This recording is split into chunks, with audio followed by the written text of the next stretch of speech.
I never imagined that a quiet evening at home with my son would unravel everything I thought I knew about closeness, boundaries, and love.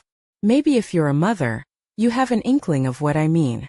Your child is your world, your reason to wake up in the morning, the only thing keeping you from falling into the void when life feels like it's against you. I'm Claire Thompson. I'm 44, a nurse working in the emergency department of a small hospital in Yorkshire. Divorced for 15 years, my son James has been the only person I truly had left. Now 22, studying at the University of Leeds, he has always been mature and grounded. To be honest, I leaned on him more than I probably should have. Our relationship was close, maybe too close. People often said we looked more like siblings than mother and son. It always sounded like a compliment, and for a long time I believed it. Until one unexpectedly cold October night, that closeness took on a new shape. James had just come back from his lab shift at the university, exhausted. I told him, "You can lie down in my bed. It's warmer than your room." Nothing about it felt strange at first. But then in the dark I woke to a sensation, not a sound, a presence. The feeling of breath against the back of my neck, arms wrapping around me in a way only a child's embrace could. It was familiar, comforting even, like when he was little and scared during storms. But this time his breathing was different, steady, deliberate. His arms were not just holding me. They were touching, grasping, as if waiting for something to happen. I realized then he wasn't asleep. And I wasn't sure anymore if the person beside me was the child I had raised. Maybe this confuses you. Maybe it angers you. Maybe it makes you feel pity. But if you're still reading, please stay with me.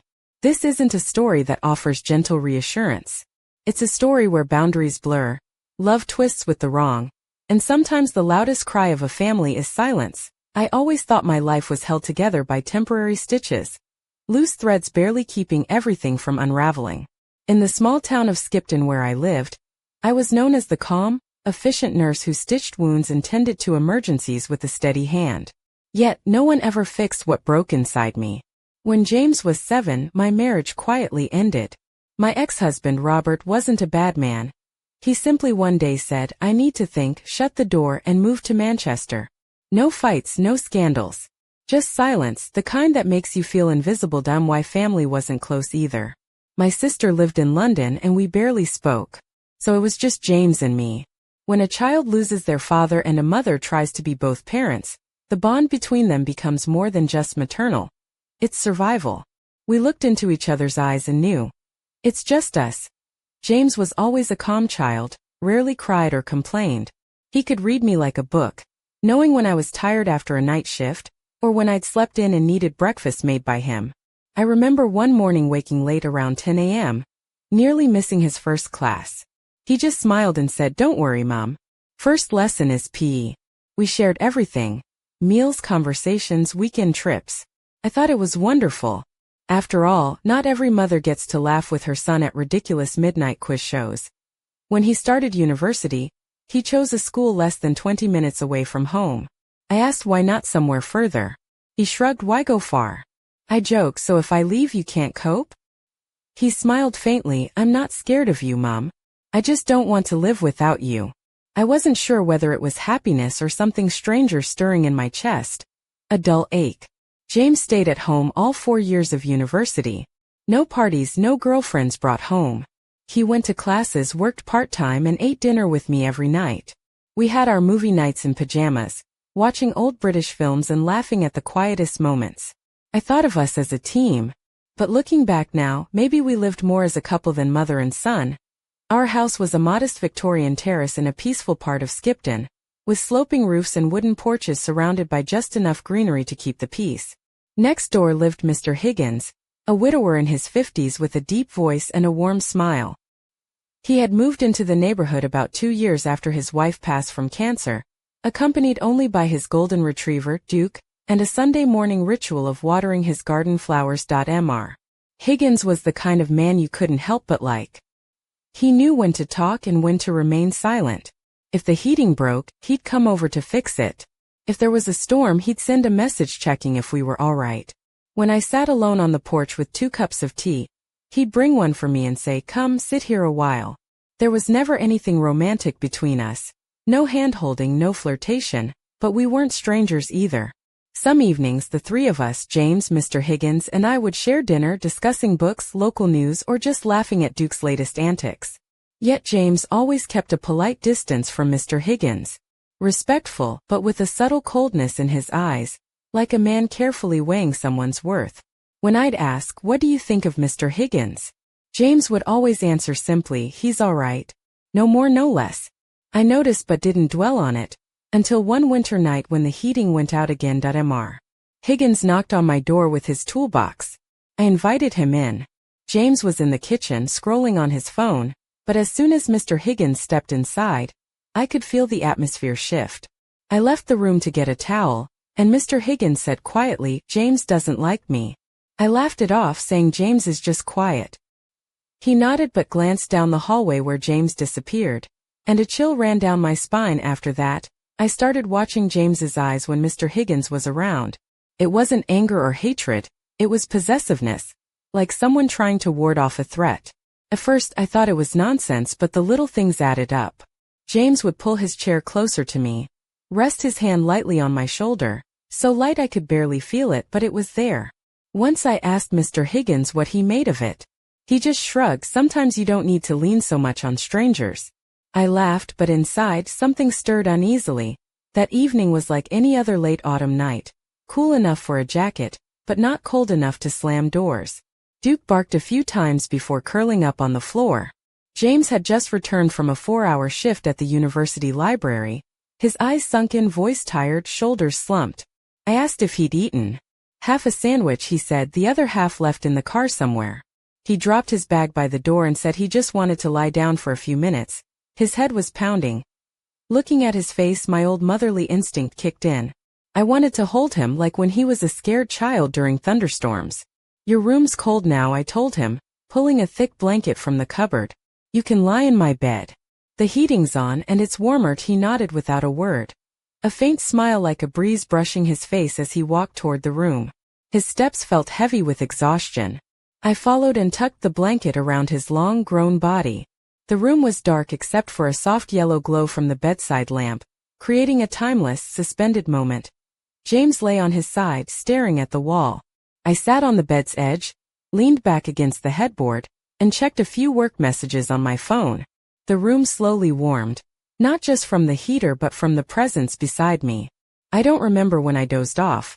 Maybe my phone slipped from my hands, or the rhythm of James's breathing lulled me. Or maybe I just needed a place to lean like he did. It wasn't a sound that woke me, it was a feeling. Warm breath on my neck, a soft arm around my waist. Not tight, not forceful, just there. First I felt calm. James had held me like this as a child during storms, when he'd come into my room trembling, seeking comfort. He'd curl up like a kitten, and I'd hold him until the fear passed that I didn't move. I felt the heat of his arms. My mind flickered between dream and waking until the truth settled. James wasn't asleep. His breathing was too steady, too controlled. There was something in the silence, something heavy, suffocating. I swallowed hard and whispered, "Aren't you asleep yet?" A pause. Then a shy whisper from him, "I feel a bit better like this." I tensed for a moment, then tried to relax, telling myself it was the same child I'd hugged so many times before. But my heart beat faster. Not from fear but uncertainty. His touch was gentle but had a quiet command, as if he were holding something fragile and didn't want to lose it. I closed my eyes and said nothing more. Maybe I should have told him to leave, but the words stuck in my throat like a secret I didn't want to share. Minutes passed, maybe 10, maybe 30. Time blurred with the ticking of the clock and the hum of the heater. Then James shifted closer, just a little, but I felt it, the warmth, the breath on my neck, steady and solemn, almost like a ritual. I kept my eyes shut, too scared to face the look I imagined on his face. Because if that gaze wasn't a child's but a man struggling to suppress something inside, everything would change forever. He whispered in my ear, "Are you okay, Mum?" I just nodded. That question hung in the air, delicate as a thread touching the heart of the storm inside me. His hand tightened lightly on my arm, not forcing, not clutching, but purposeful. I knew then this embrace wasn't accidental. It had a meaning that I swallowed hard, wanting to ask why, but the words caught in my throat. I tried to lighten the mood, saying softly, "Just rest a bit." But my voice sounded foreign even to me. James stayed still, his hand tracing a gentle line on my skin like a habit The days after James left felt like living inside a fog that refused to lift. I went through the motions: work, home, sleep. But it was as if I was watching my own life from a distance, a spectator to my unraveling. The house was quieter without him, but not in a peaceful way. It was a silence that screamed of absence. No one at the hospital mentioned James. No one asked about him. It was as though his disappearance had been swallowed by the humdrum routine of emergency shifts and busy corridors. I half wished someone would say something, anything, to break the suffocating quiet. 3 weeks passed, and I was a shadow of myself. I folded laundry mechanically, my mind elsewhere, when the phone rang. An unknown number. I hesitated, but something inside urged me to answer. The voice was hurried, urgent. A woman from the new private hospital in Leeds.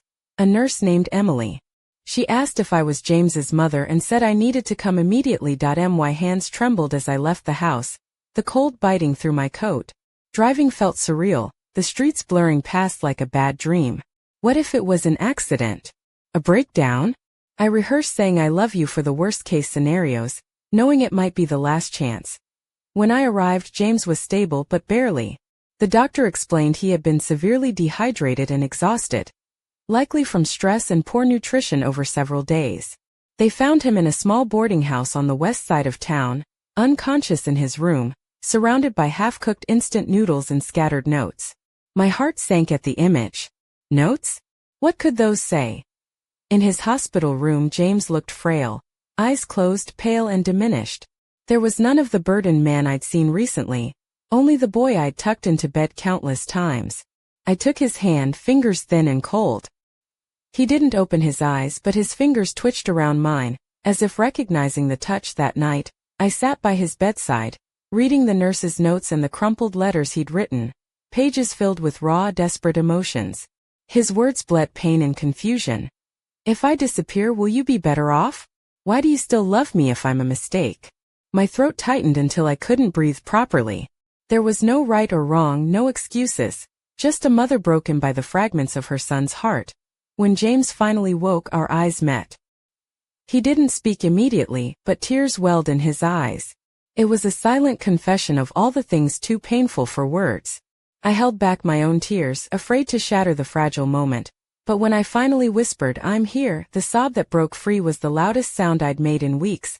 James agreed to therapy, reluctantly at first, but soon with quiet resolve. We made a fragile truce, him and his sessions, me and mine, with a counselor named Helen, who didn't ask too many questions but offered a steady presence. She told me I didn't have to choose between being a good mother and a good woman. I was learning to face myself without judgment, to untangle the knots of guilt and fear. James also joined a support group at university, though he kept the details close. Months later, he sent me a message that shifted something inside me. Love doesn't always mean holding on tight. Sometimes it means letting go. I saved that message and read it again and again, feeling the weight of those words like a lifeline. One evening, while cleaning the bookshelf, I stumbled upon an old notebook filled with notes I'd written during James's childhood. Reminders of how fiercely I'd protected him, how deeply I'd loved him without knowing what that love might become. On the last page I'd scribbled a promise. If the world sees you differently, I will be your shield and your last hand to hold you up. Beneath it I added a new line in shaky ink. But now I see that shielding you too much keeps you from learning to stand on your own. That night James sent me a selfie from his new dorm room. A soft morning light bathing his face, no longer shadowed by sadness but touched with hope. His caption read, "Not much, but there's light in the mornings. That's enough to start again." I replied, "Start again, but don't erase what made you who you are." The wrong paths sometimes lead to the right destinations. I don't know what the future holds for us. Maybe more silence, more unfinished conversations, but I do know one thing. We never loved the wrong person. We just held on to him the wrong way. If maturity is learning to love without breaking, then perhaps we're finally beginning to understand what love truly means. One chilly evening, I found myself in the small park near the hospital, sitting on a bench where James and I had spent countless hours. Across a little pond, the water rippled gently, reflecting the last amber rays of the sunset. No soundtrack, no inner voice, just me breathing, fully present. I had lost a lot: my belief in being a perfect mother, my illusions of pure, uncomplicated love, But I had found something more important. The courage to face the messy, tangled reality and still hold on without suffocating. Life hadn't given me a happy ending. We didn't reunite as if nothing had happened. Instead, we chose to love each other at the right distance. Not so close as to drown, not so far as to vanish. It was the best we could do. But if you're reading this, if you've listened to my story, what do you think? Am I a mother on the edge, clinging to the last person left to her? Is James a child lost in the shadows of a broken bond? Or a man trapped by feelings that no one intended to feel? Is this a story of wrongness, or a tragedy shaped by love, instinct, and circumstance pushing us beyond the line? There is no simple answer. Only the truth you choose to believe. Thank you for listening, not just with your ears but with your heart. Because sometimes what's right isn't in the act but in the intention. What's wrong is born from loneliness we dare not admit. We loved, we lost, we let go. And sometimes even when we know we shouldn't, we keep holding on. If this story has touched you, unsettled you, or left you in thoughtful silence, then I know we connected in the deepest part of what it means to be human. And if these words linger in you, that is the greatest gift I could ever receive. But on the very edge of that fragile peace, in the quiet of my home, there was a shadow that did not belong to me or James. A presence watching, waiting. One night, as the rain battered the windows and the house settled into uneasy slumber, I caught a glimpse of a figure outside. A silhouette in the dark, eyes gleaming with secrets yet to be told. Somewhere between love and fear, between past and future, the story was far from over. The days that followed felt like I was drifting through a haze I couldn't shake, each moment a fragile echo of what we had been, and what we might never be again. James had moved into the university dormitory, a small Spartan room miles away from the nest I'd tried so desperately to keep him safe in. Yet, the distance between us felt far heavier than the miles, weighted by unspoken words and tangled emotions. I found myself stuck in the space between relief and grief, unsure if I was mourning the loss of my son, or the loss of the image I had clung to, a boy who depended on me, who found comfort in my arms. At work, the hospital became both my sanctuary and my prison. The emergency ward buzzed with life, chaos, and pain, but beneath the surface I was a ghost. I treated wounds, patched up broken bodies, and offered reassurances to frightened strangers, all the while my own heart was bleeding in silence. I became an expert at wearing a mask of calm competence, while inside my thoughts spiraled. One evening, after a particularly grueling 12-hour shift, I found myself wandering the streets near the hospital, unable to go straight home. The autumn air was crisp, the sky a deep indigo sprinkled with stars. I stopped by a small park bench, one James and I had frequented during his school days, and sat down, clutching my coat tighter around me. The pond nearby shimmered under the moonlight, its surface disturbed only by the occasional ripple of a restless breeze. The stillness felt like a mirror for the turmoil inside me. My phone buzzed. A message from James. Simple words but heavy with meaning. Asterisk, I'm trying. I'm still here. Asterisk, I stared at the screen, the knot in my chest loosening just a fraction. I typed back. That's all I need to know, and for a moment, it felt like we were reaching across the void, two souls tethered by a thread that refused to break. Despite the progress, an undercurrent of unease lingered. There were shadows in our story that neither of us dared to fully confront, secrets buried beneath years of unspoken longing and blurred lines. The quiet presence of Mr. Higgins, the neighbor whose kindness masked something deeper, the curious glances of hospital colleagues who whispered behind closed doors, and the unfamiliar weight of strangers' eyes watching from the periphery of our lives. One particularly cold night, as rain hammered against the window panes and the house creaked with the weight of the storm, I sensed I was not alone. Flickering shadows danced across the walls, and a chill ran down my spine that no blanket could chase away. I caught sight of a figure standing beyond the garden gate, a silhouette barely distinguishable in the darkness. The person didn't move, didn't knock, just watched. Their eyes glinted with a knowing that unsettled me to my core. I closed the curtains, heart pounding, but the feeling of being observed lingered, settling like dust in the corners of my mind. Who was watching? What edge of our fractured lives had they crossed? And what truths were waiting to unravel in the silence? That night, sleep eluded me. I lay awake, the soft ticking of the clock a steady companion to the storm raging both outside and within. Somewhere between love and fear, between the past I couldn't change and the future I couldn't predict, I realized that our story was far from over. The fragile peace we'd fought so hard to build was just the calm before another storm. And as the rain whispered secrets against the window, I knew that the next chapter would demand everything. Courage, honesty, and perhaps the hardest thing of all, letting go. The question wasn't if I could survive what was coming, but who I would become when the dust finally settled. The mornings after that restless night were heavy with a silence too loud to ignore. I moved through the house like a shadow, the rooms echoing with memories that felt both distant and suffocatingly close. James's absence was a hollow ache, but it was the unseen weight, the unspoken words, the fractured trust, that pressed hardest against my chest. I found myself retreating into routines, clinging to the familiar rhythm of hospital shifts, the sterile order of bandages and charts offering a brittle kind of comfort. Yet even amidst the controlled chaos of the emergency ward, my mind kept drifting back to that shadow beyond the garden gate. The image haunted me, the silhouette standing still in the rain, watching, waiting. I tried to convince myself it was just a trick of the light, a figment born from sleeplessness and fear. But deep down I knew better. Someone was out there, someone who saw the cracks we tried so desperately to hide. One afternoon, as I sorted supplies in the nurse's station, a colleague approached with a hesitant look. Sarah was a few years younger, bright-eyed and earnest, and though we hadn't shared many words before, today she seemed different, like she carried a secret too heavy to keep. She asked quietly if I was okay, her voice gentle but probing, as if she sensed the storm beneath my calm exterior. I nodded, forcing a smile, but inside I was unraveling. Later that day, I found myself wandering to the hospital courtyard, the late autumn sun casting long shadows over the gravel paths. I sat on a bench letting the cool air clear my thoughts when my phone buzzed again. A message from James. I saw him today. My heart skipped. Who? I typed back, hands trembling. Mr. Higgins. The name hit me like a punch to the gut. Mr. Higgins, the kindly neighbor whose presence had always been a quiet comfort. Or so I thought. Why would James mention him now, and in such a way? The unease that had settled in my bones deepened that evening. I found myself standing by the window, watching the last light fade from the sky. The house was too quiet, the shadows too long. I reached for my phone, unsure whether to call James or Mr. Higgins, or simply to hold the silence and wait. Then, a soft knock at the door shattered the stillness.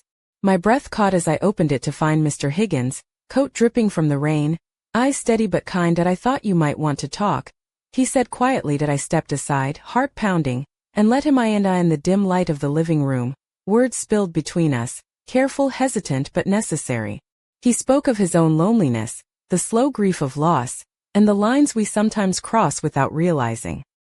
He didn't offer easy answers, only truths that unsettled and comforted in equal measure. As the night deepened, I realized that the story I'd told myself, the neat version with clear lines between right and wrong, was unraveling. Love, I learned, was messy and complicated, filled with shadows and light. And sometimes the people we least expect hold the keys to the doors we're afraid to open. When Mr. Higgins left, the house felt different, not lighter but somehow more real. The silence that followed was no longer empty but filled with the weight of what was to come. And the days that followed, I found myself standing at the edge of something unknown, a precipice between fear and hope. The path ahead was unclear, tangled with questions I wasn't sure I wanted the answers to, but one thing was certain. The past had a way of reaching into the present, and the secrets in the shadows were stirring, ready to emerge. And as I prepared to face whatever lay beyond, I knew the hardest truth awaited me. Not in the past, not in the silence, but in the eyes of the son I thought I knew, and the woman I was still becoming. The next move wasn't mine alone. It was a question of who would step forward and who would turn away. The days that followed felt like walking a tightrope stretched thin over an abyss I couldn't see.